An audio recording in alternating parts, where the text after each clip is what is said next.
Ikea have just released their recipe for their Swedish meatballs, and here's what you'll need to make them.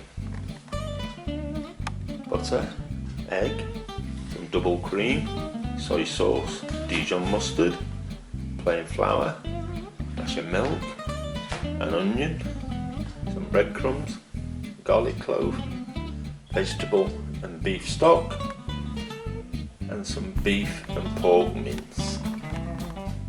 First thing we're going to do is create the breadcrumbs, so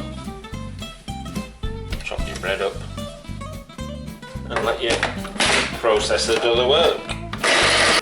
With your breadcrumbs done, time to get your onion and your garlic clove in there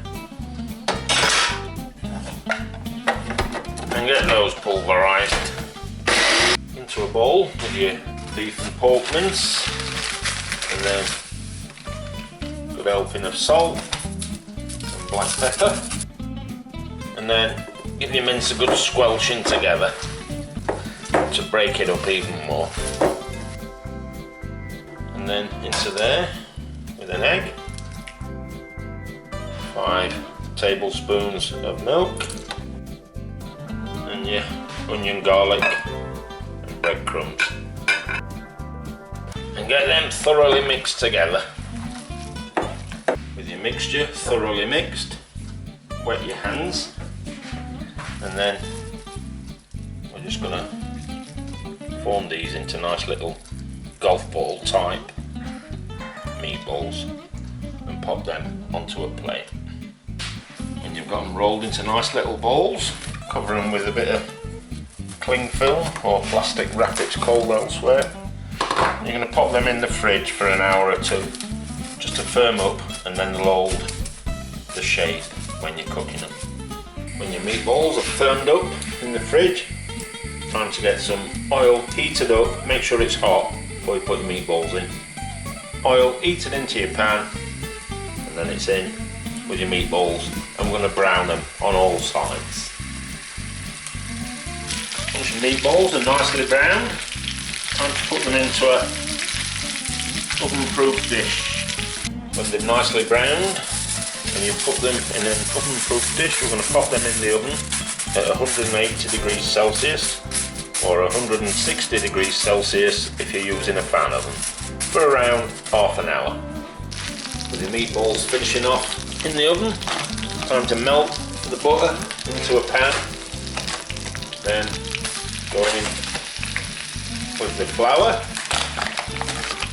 and get that mixed in. And we're just going to cook that off for a minute or two just to get rid of that flour taste. When that's had a minute, going in with the beef and vegetable stock and get that all mixed in. And then it's in 2 teaspoons of soy sauce. I suppose that's Ikea's secret ingredient. And a teaspoon of your Dijon mustard. And get those mixed in. And last but not least, you're going in with your double cream. Now you're just going to leave that on a gentle heat until it thickens up to the consistency that you want. Remember, turn it off before it hits the exact consistency you want, because it'll still carry on thickening up after you've turned it off the heat. Once they've had half an hour or so in the oven, time to take off the covering, get them on a plate, and get some of that delicious sauce on them. And so, on with the sauce.